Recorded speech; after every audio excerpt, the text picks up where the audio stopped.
open up the Crosstab Report.rpt support file. In this case, I'm going to keep it the way it is, and I'm simply going to export. From here you have two options. You have data only and the simple 97 through 2000 XLS option. Both have merit and both have a little bit of flexibility. If you try and use the first one, the one that's highlighted now, it's going to try and format it exactly. So let me show you what that looks like. We'll call it Crosstab 1 and we'll just save it on our desktop. Notice how the Crosstab report exported much faster. That's because instead of doing the detail level from the original report, we're actually using summarized data, which cuts down the record count.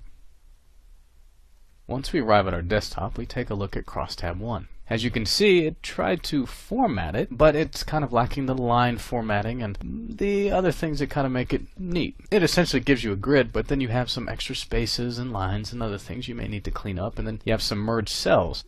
That's helpful, but not so much. But let me show you the other option.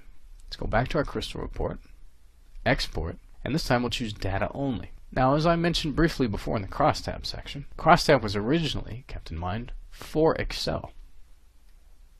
From here you have a little more options. You can export the object formatting or any images, or use worksheet summaries for functions. I recommend just choosing export object formatting and press OK.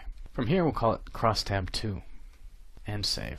Then we're going to come back to our desktop, go to our Crosstab 2, and notice it's a little cleaner. Everything lines up exactly in row and column. And I simply do a few quick adjustments in Excel, and here we go.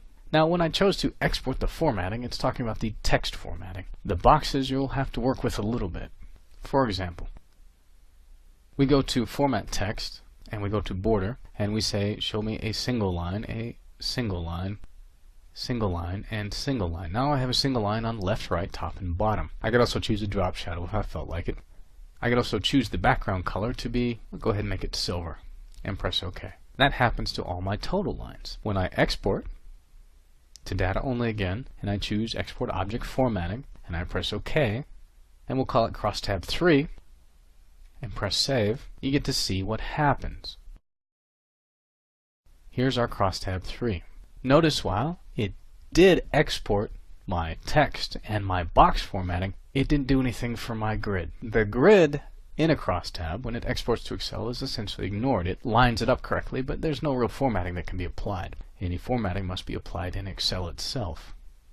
Crosstabs are meant to be kind of simple data dumps that summarize data quickly and just throw it out there for you to have immediately. They didn't really give a whole lot of thought to the format. So while you do have a lot of print format options, or export to PDF options, when you export to Excel, your options are very limited.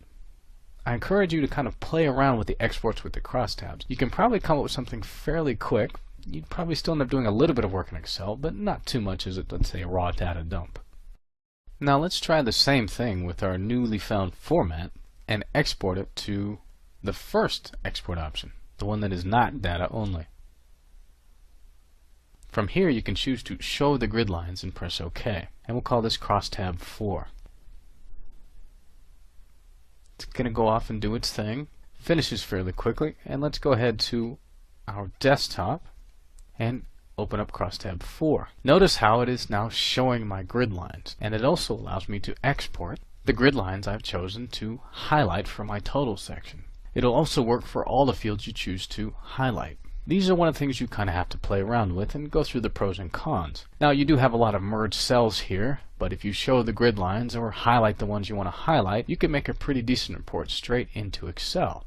But if you wanted to slice and dice and sort and organize, the extra formatting doesn't really help you. Again, it's going to come down to the design of the report and what your needs are.